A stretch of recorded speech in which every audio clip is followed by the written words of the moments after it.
10th, 1962. We knew there was something wrong, but we did not know exactly what.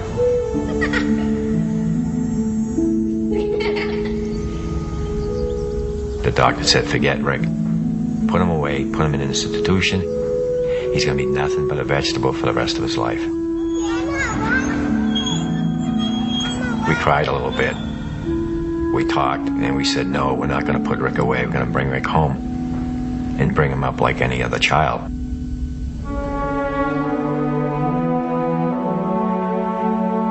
We knew Rick was smart. We could tell by looking in his eyes. And when we talked to him, he was paying attention to what we were saying. So we wanted to get a computer built so Rick could communicate with us. Everybody came to our house that night for Rick to say his first words. And everybody was betting, what is the first words Rick is ever going to say? His mom saying, it's going to be hi, Mom. And me, the dad, saying, no, it's going to be hi, Dad. Well, the Boston Bruins were going for the Stanley Cup, and the very first words Rick ever said was, go Bruins. Dick is a military man, so he knows a thing or two about commitment. This time, he's just months removed from a heart attack.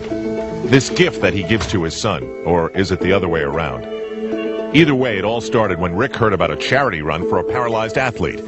He asked Dad, and Dad said yes.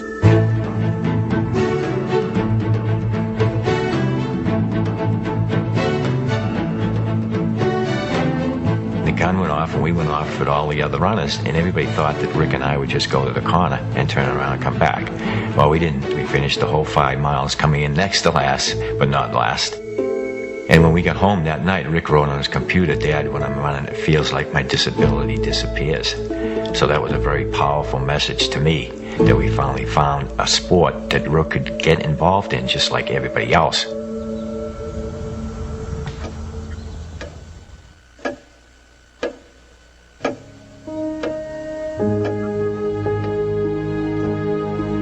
Rick is my motivator. He inspires me.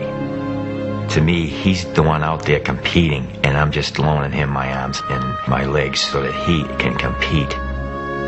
There's just something that gets into me when I'm out there competing with Rick that I can't explain it, and we're able to go faster. And it's just an unbelievable feeling.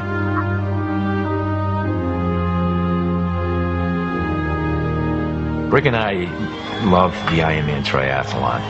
To be out there competing with the best triathletes in the world, to be accepted to compete along with these triathletes. Just to be out there on that pier with all the other triathletes and then waiting in the water for that cannon to go off. It was just so exciting. The feeling coming down the finish line at Leahy Drive, it's just an awesome experience. With the crowd there, all the excitement, the noise, and the announcers announcing, all the adrenaline just gets flowing.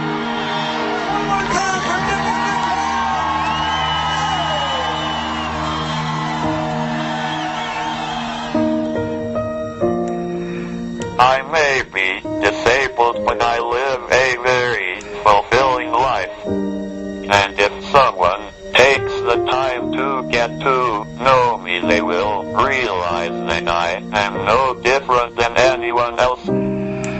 Here he is. He graduated from public high school. He's graduated from college. He's out there competing in road races and triathlons.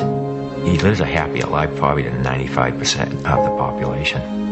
Rick would tell you that, if he was physically able to do something, that he'd probably play basketball or football or hockey. But then he always says, no, the first thing he'd do is sit down and have me sit down in his wheelchair and he'd push me. It really makes me feel good that he appreciates, what I'm trying to do to help him out, and he'd do the same thing for me.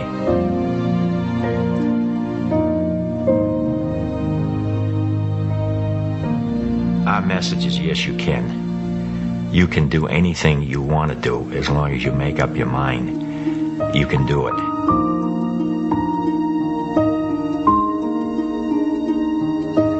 If you have ever searched for the meaning of life, stop. The answer lies right here.